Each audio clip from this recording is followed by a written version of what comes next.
Alright, I've schemed a scheme on Minecraft, guys.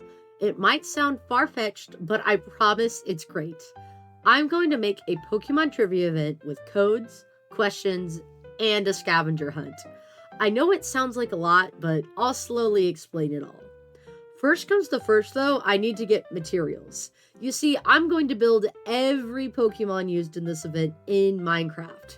You've seen the Pikachus, and now it's time for Squirtle, Charizard, and many, many more Pokemon. That means I'll need at least a chest full of sand and gravel each, so the grinding begins! Alright, first comes to first off, I gotta get clay, because I'm gonna be using some terracotta for my builds. There's some Pokemon that, like, their bellies and other things are kind of like a skin color, and honestly, the closest thing to a skin color, in my opinion, is white terracotta. So I gotta get myself a bunch of clay so that I can get all the terracotta that I will ever need. And by a bunch of clay, I mean about like 2 stacks, honestly. It really doesn't take that much clay to, or even like blocks to build these Pokemon. So I'm not too worried about running out of stuff because I can always get like another 2 stacks of clay later. But the only clay that I'm going to be getting is white clay this whole entire time. The other thing that I need to get is also gravel. I need to get like a chest full of gravel because I need a lot of gravel, man. There's going to be a bunch of gravel needed, so I got to get as much as I need. Another third thing that I'm going to need is a lot of ink sacks, specifically for black dye, because I need to have the color black for eyes of Pokemon, and then there's a few Pokemon that I need like a bunch of gray concrete for. So I need to get that. There's also some that need light gray concrete, and so I just need to get the variations for all of those. The other one that I need it for is for books, because books are actually going to be a huge thing when it comes to this. So I need to get as many books as possible. I'm also getting sand because I just need a chest full of sand for concrete. But so my plan with the books is those are what's going to tell you the hint. So I got 2 hints planned for each thing, and I'm going to write the hints in there, and then I can just copy paste. So instead of people looking off of a sign and having to copy paste off a sign, they get to copy paste off a book, which will be much quicker and faster for everyone involved. And if anyone needs like more books, I can just copy paste the books. So it makes it really easy for me to do this event with just books compared to signs, for both the people involved and for me involved.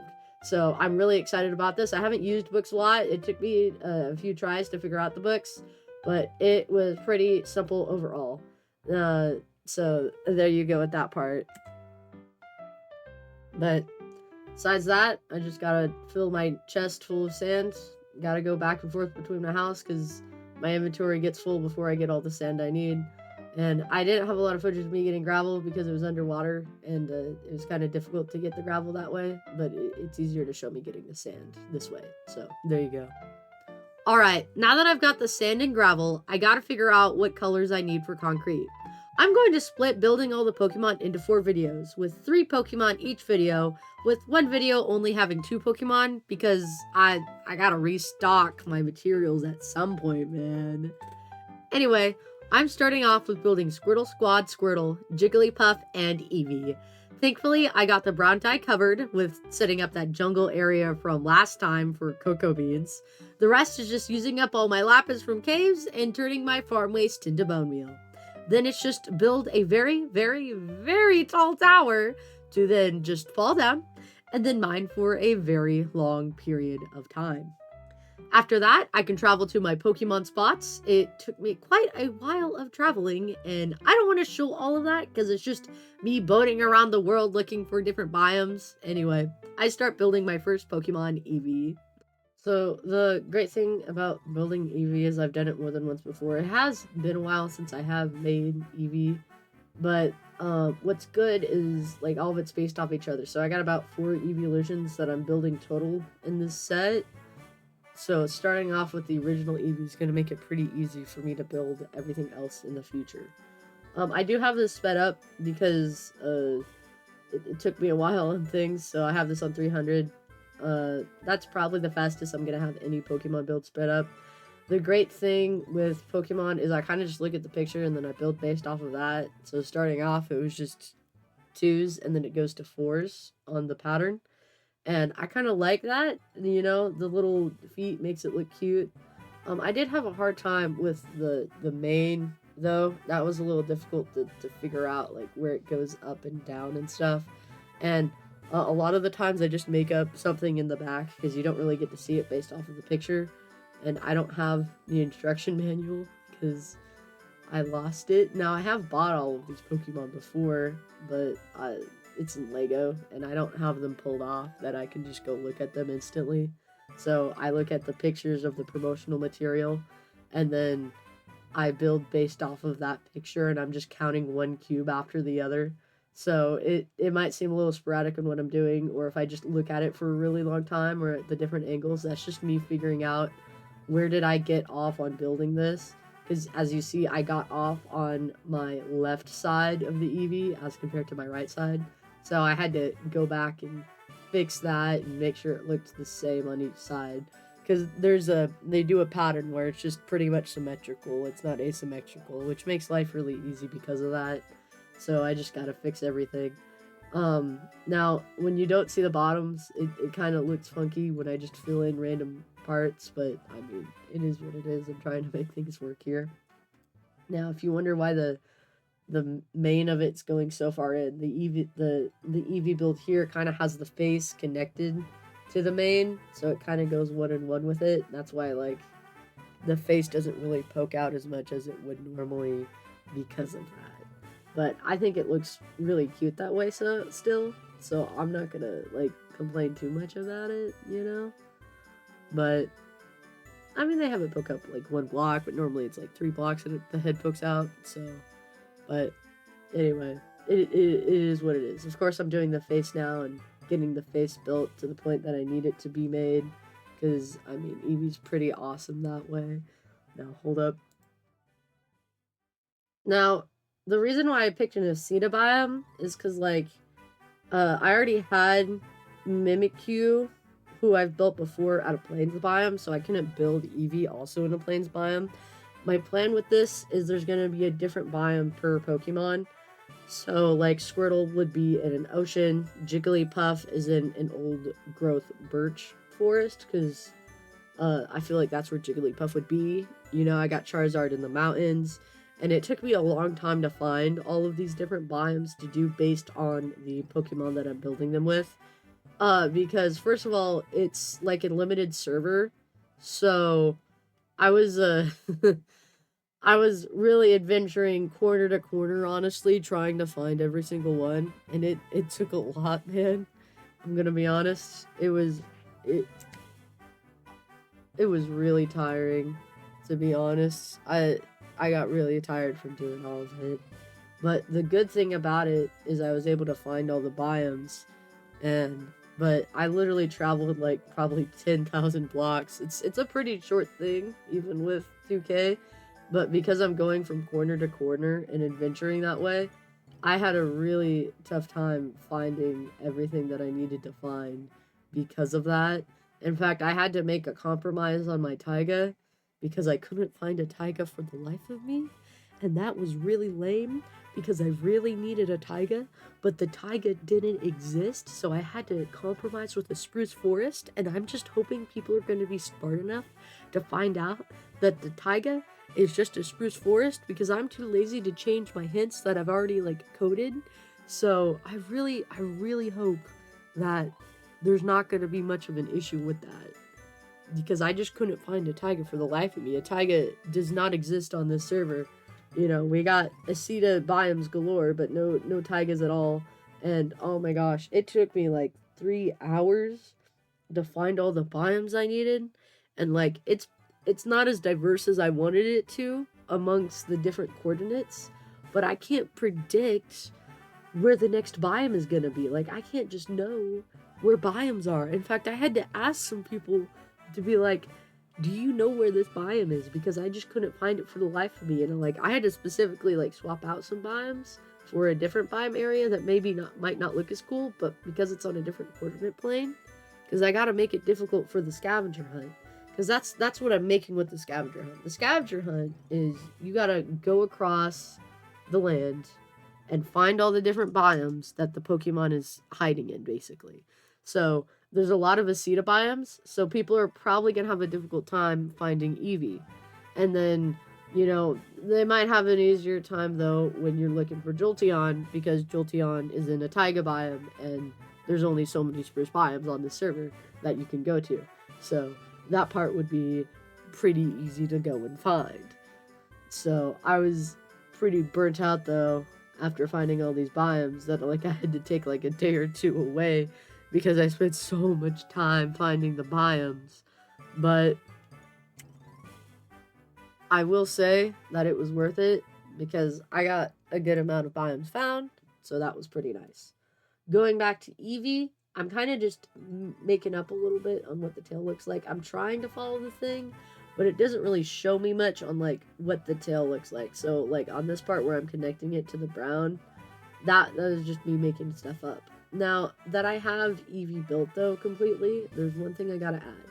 Because we're not just building Pokemon, we're building houses inside of Pokemon. So that means that I have to make stairs to go up there. I have to get rid of all the building extra blocks that I had. I have to add extra torches inside the area so we can see. And I'm also going to be placing down a 2 chests and a crafting table because I made 2 chests and a crafting table when I was building it. And I'm just going to put that somewhere in the Pokemon. I put Eevees on the back so that I can put in the extra building materials I got from like clearing out the area and also the books that I'm making. Okay, now that Eevee is done, I head back home and do my favorite thing, building a tower of concrete and jumping down to my doom to just mine down the very tall tower. Next Pokemon I'm building is Squirtle from Squirtle Squad. So the great thing about Squirtle is I'm not speeding Squirtle up at all because I actually built Squirtle in like 15 minutes. It's actually pretty cool about how I did it because what I did is I've built Squirtle more than once before. Squirtle's a pretty simple Pokemon to build. They've made him pretty simple in how you build him. It's just a 3 and a 1 and then he goes around and he has a little swirl twirl on his tail. And it's a pretty simple build to make. Also, this is where I'm using the terracotta, just so you know. I'm using white terracotta on the inside of his shell because that's what the inside of his shell looks like. So, there you go. But, so, I really enjoyed building Squirtle. He was nice and simple, and I was able to do him really quickly. It was really nice. So, I don't have this sped up at all, which I think is pretty impressive, if I do say so myself. But the other thing about building Squirtle is because it takes such a long time to make, I honestly thought he took a lot longer than he did, but he really didn't. Right now I'm just building up the shell and the body and all of his normal stuff when it comes to making Squirtle. So hopefully you guys will be able to like pretty easily be able to copy this because it's literally built in real time. And I do gotta take rests to get like oxygen and stuff, which is kind of lame, but like it's like building in creative, and I think that's also why it took so long.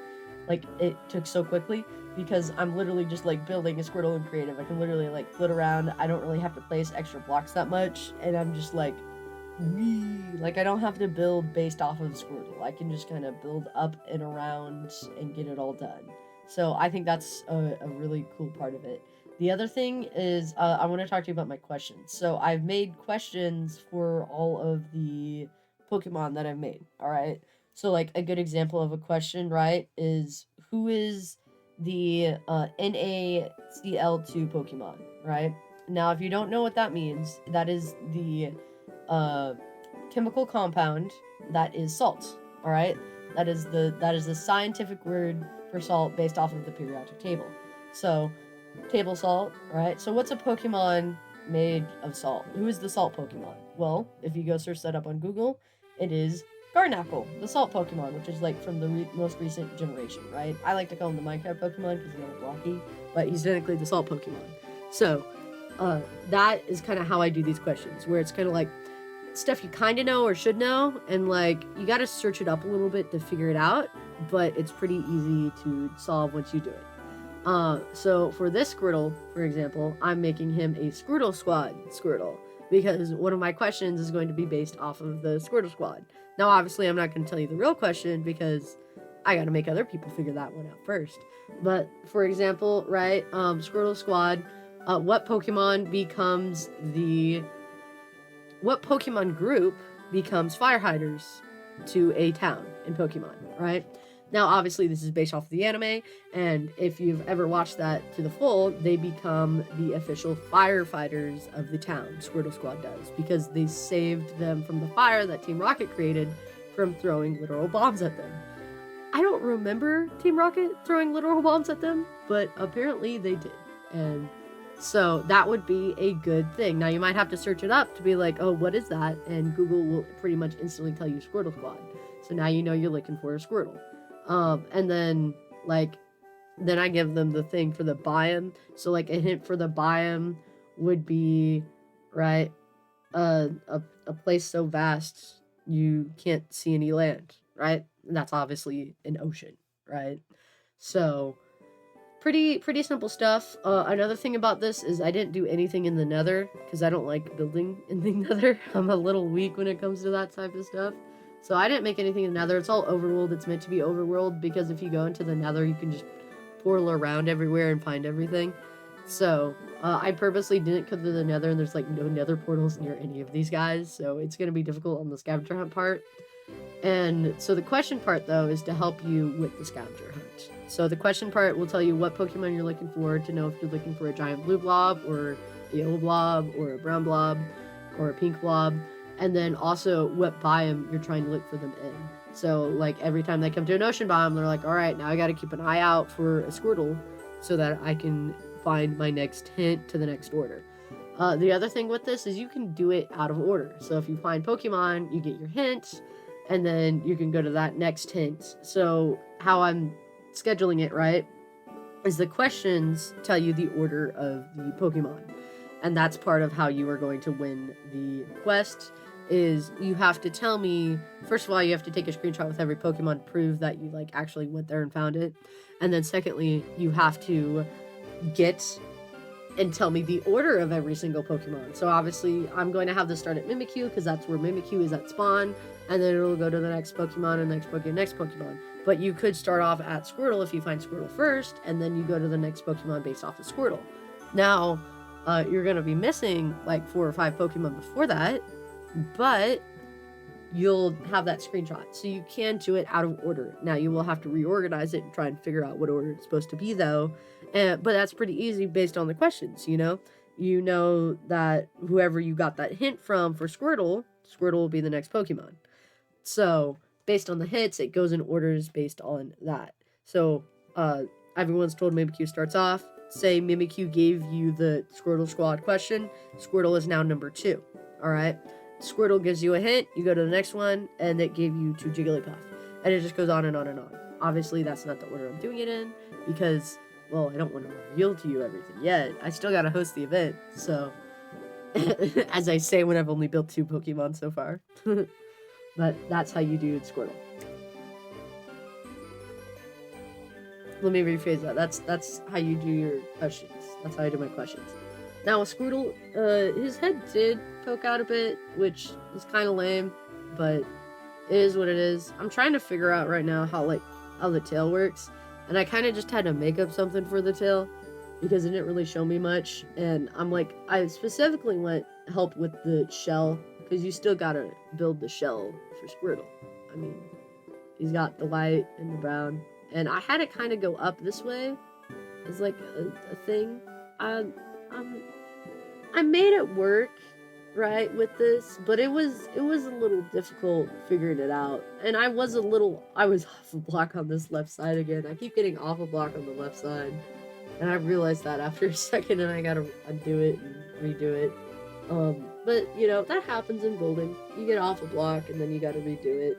I think a lot of people just get too far in and don't recognize that they're off a block, and then they just kind of get mad, and it's like, no, don't get mad, that's not good, we're just trying to get everything done, and we need to do what we need to get done. So, What was a little bit annoying though is I had to keep going back up for air over and over again. But I think it really canceled it out because I got to have, like, I basically got to fly in Minecraft because I'm in the water building it. So that was a really nice thing about it. Is just, well, I'm just chilling flying.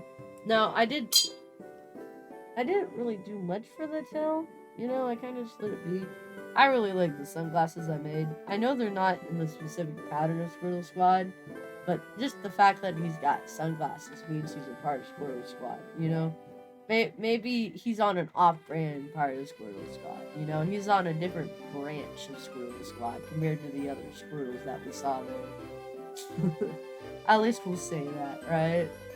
But I thought his little shell thing looked really cute, and I'm sorry, I was just super impressed with how fast I did it, honestly. I got everything done pretty quickly and nice and easy, so. But, of course, you can't be done with just building the Squirtle, right? You also gotta build the chest, the inside of it. And did I have sponges with me to do the inside? Absolutely not. So, we had to improvise, and my improvisation was very lazy, and I apologize for it. But, it's a little too late now. And let me explain, right? The improvisation that I did was to just, first of all, I had to finish the bottom of Squirtle. Let me state that first. I had to finish Squirtle. And then after I finished Squirtle, my solution was to just go up to the top and place a bunch of blocks. I just went to the top and I started placing down cherry wood. And then I broke the cherry wood, and then you have a little air pocket at the top of Squirtle that you're supposed to follow. Now, I know that that's not a full-blown house, but, like, can you blame me? I mean, I'm not sure what else I would have done, honestly. So, I got really lazy up here, and just, like, did my chest and my thing, and I had it come up a bit. But, I mean, I didn't have any sponge, and I didn't want to be placing cherry blocks over and over and over again. So I will admit my lazy here, but I'm not going to gripe about my lazy, because that's what I believed was the best decision at the time to do. 'Cause sometimes you gotta cheat. Sometimes you gotta cheat. Right? They're all supposed to be houses, but I didn't put a bed in them either. So you can't get too upset. Right? Right. So I make my chest, I place down my stuff, you place down your extra items that I got, because I don't need all the blocks that I have. Of course, I keep all my concrete that I get. And then I place down all of my wonderful books. And that's about it. Now, I am nice enough to actually get rid of the extra cherry wood, alright? I will, there's some things you can't compromise, right? You gotta get rid of the cherry wood. You gotta get rid of your extra blocks that you got. You're not allowed to just not do that. So, I did agree with that, and that I had to do that part. I'm not cleaning out the whole entire thing now with water. So, there you go. Now, I did place down, I had to organize my inventory, getting ready to leave. That's another thing I do a lot, and I don't really show much, is that I just kind of organize my inventory before I leave an area. And, I was organized after I leave an area, too.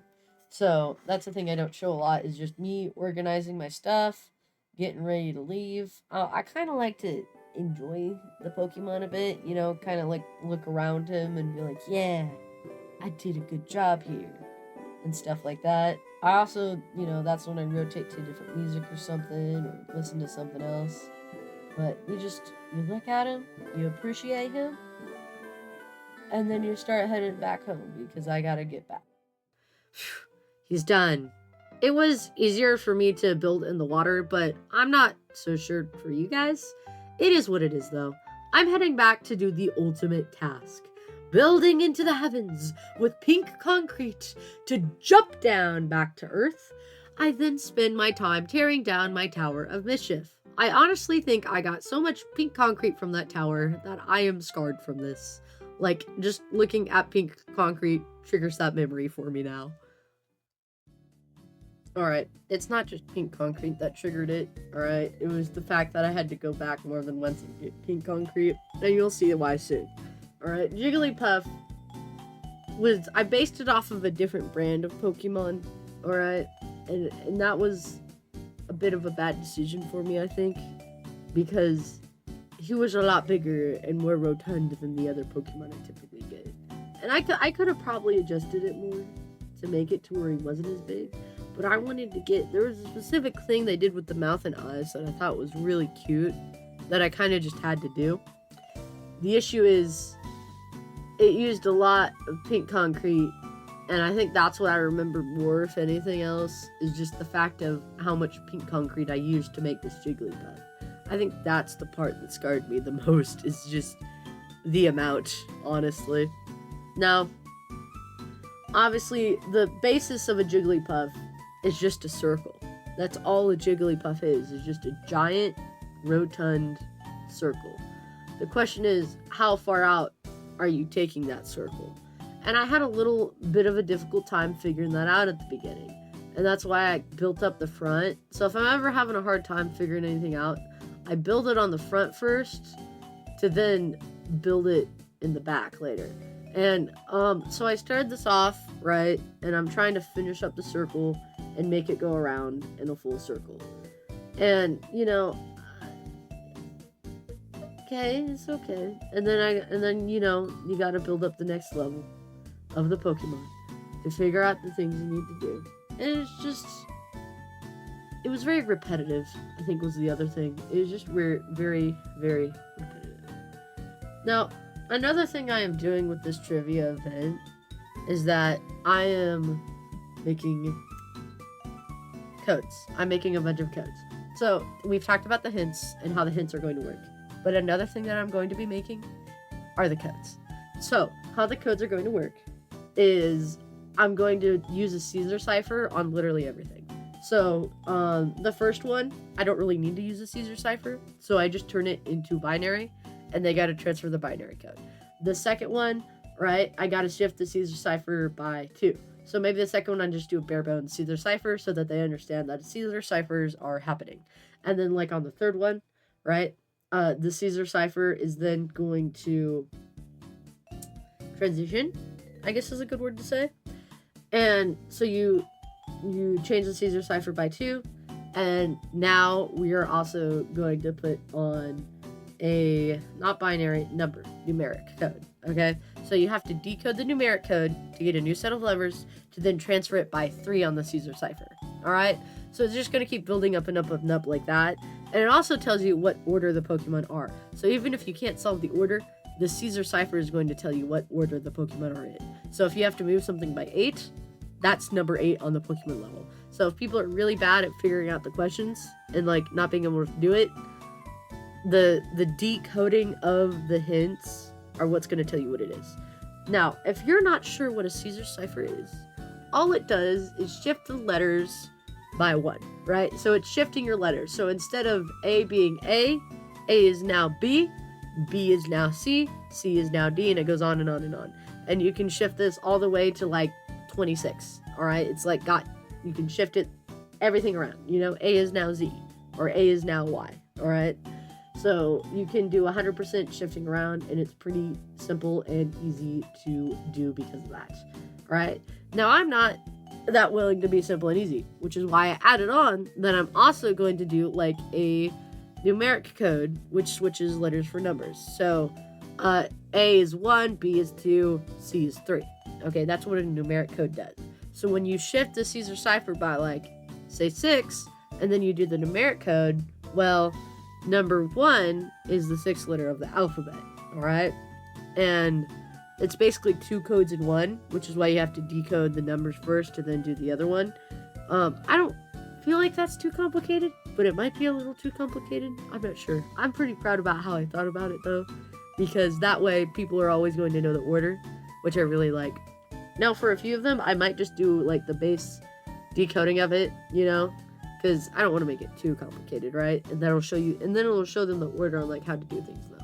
So, you know, I'm gonna do Morse code. We're gonna do binary. We're gonna do numeric. What's another one?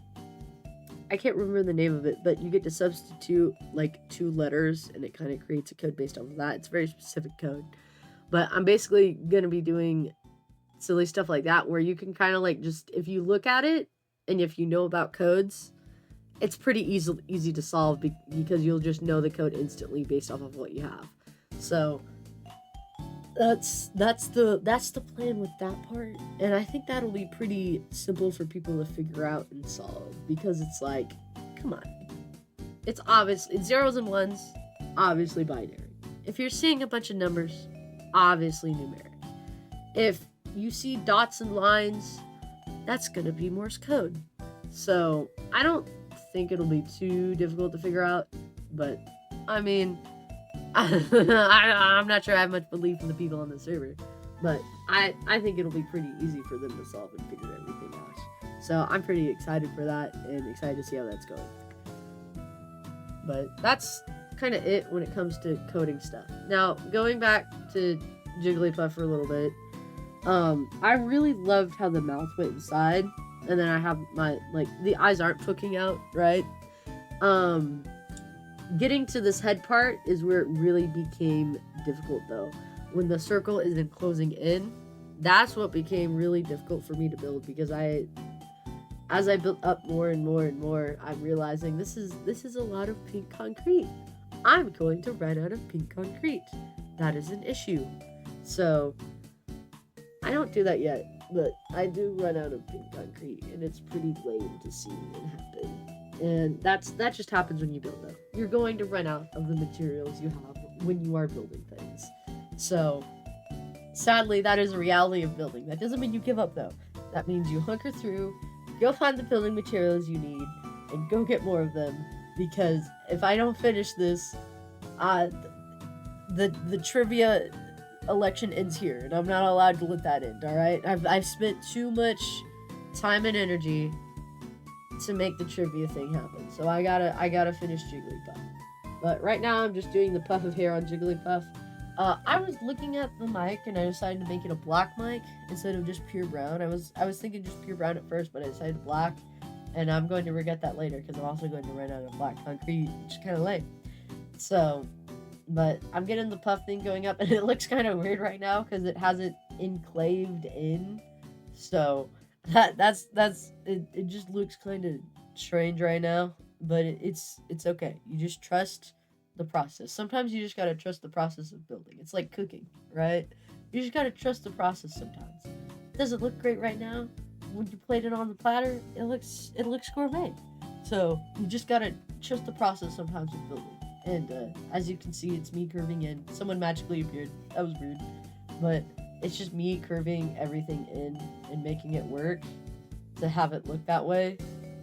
And then it starts raining, and I have 4 concrete left. I'm out of concrete. So here's the solution. We gotta go get more concrete. How do we get more concrete? We're gonna kill skeletons. I thought that lilacs was pink dye, and it turns out it's magenta. So I'm like looking for red flowers or for peonies, which give you pink dye, and there is neither around. Like, there really wasn't that much red flowers around, which was pretty lame because I couldn't make much pink dye off of that. I also have to have gravel and sand. Now, I do bring an extra stack of gravel and sand with me just in case of things like this, because it's pretty lame to happen. But like, I'm literally just adventuring around here, just looking for something. I'm just like, please let there be something, and I'm just not finding anything. So, you know, I don't think it's gonna, in my head, I'm like, it won't be that bad. I'll just make what I have now, and it'll be fine. Nothing bad could happen. 1 more stack, that'll be enough, probably. Right? It was not enough. I'm gonna tell you right now, it was not enough. But we gotta do our favorite thing. And what's our favorite thing to do on the server? Our favorite thing is to stack up into the heavens. Well, I can't really stack up into the heavens. I don't have enough. But you stack up into the sky, jump down, and you start mining all the concrete you got. Because we gotta get concrete. because it is kind of lame to build with the sand, basically, that is the sand concrete. I don't know what it's called in Minecraft. I just know it's sand concrete. So, and then I gotta bring everything out because I don't want them to know that I ran out of concrete. You never want to admit when you mess it up, you know? But, so I look at the sides, decide I don't need that extra part. Alright, I do think her hands look a little chunky. But we're not gonna question that. We're not gonna think about that. What we're gonna do instead is we're gonna build the other half of Jigglypuff's head so that we can finish, which was tough because the hair got in the way of the head. And that was kind of lame, is that the hair got in the way of the head. So I had to improvise, and the head, it's technically supposed to go up more, the head, but I'm just like, I need to be done. I'm getting tired here, and I gotta be done soon, and I just can't continue it this way. So we gotta wrap this up, guys. We can't keep and continue this. Yeah, see. But so I'm building up the sides, and I'm like, oh, I gotta build the ears now. So I gotta build up the like curvature around the ears, and I'm putting down the black concrete, and I'm like, I'm running out of black concrete really quickly. This isn't good. I do decide to do the full ear though, because like it looks cute. And so I'm starting the other ear, and I'm looking at how much concrete we have, and I'm realizing that I'm not only am I gonna run out of pink concrete again, but I'm also gonna run out of black concrete again. And that is not cool. Now I'm not going to show me going and getting everything that I need for concrete. I'm just gonna show you mining the concrete, because I decided to do a different method here, which it kind of works but kind of doesn't. Like, there's more than one way to get concrete, just so you know. But getting the dye and stuff, I kind of skipped that because that took a while. But what I did here is I just placed it all down on the floor to then place a water bucket a bunch of times, and then I just mine it on the floor. Is it the most productive version? No, but is it a little more entertaining than the tower version? I'd say so, yes. So that's what I did. Now I'm able to finish up the wonderful Jigglypuff ears, and then I gotta enclose everything, and I just kind of made it up. I'm gonna be honest, I just made it up as I did this. Like, I literally had no plan here. I'm just like, all right, we're gonna build it in. We're just gonna make it slowly go inside, and we're gonna hope that works. And the original plan was to have the ears covered up, and I was a little worried about that because I didn't want to run out of my pink concrete, and I ran out of my pink concrete. So what I decided is I would adjust the curvature so I was able to have the pink go around the ears, because like you can't have it be that different, you know. The other thing is I needed a lot, and I mean a lot of torches to get this balloon fully lit, because it was dark. I'm gonna say that right now. It was a dark Pokemon. That Pokemon was not lighted at all. All the mobs were gonna spawn if I didn't start doing things. I was surprised there wasn't a mob already in there at that point, I'm gonna be honest. But I got a lot of materials, and I kind of made an extra chest just by accident, so then I had to make another extra chest. I like my symmetry, okay? So I gotta have my symmetry. At times like this, I wish I had scaffolding to just like build up and apart, get inside areas, get rid of the extra things, but wood works, you know? It doesn't gotta be perfect as long as it works, and it did, you know, got the job done, because I had to clear out the area anyway, so I had the extra wood. But I pretty much have like no concrete when it comes to pink after this. Like, I had a pretty empty inventory for me, honestly. So, Jigglypuff was a lot to make. I'm gonna say that for sure. Jigglypuff was a lot to make, and it took a lot of time, and I'm scarred from making Jigglypuff. That's the truth. But it was worth it. Alright, that's about all I got for this episode. I'll explain more about the event and why I picked the Pokemon I did next time. Thanks for watching, and have a wonderful year.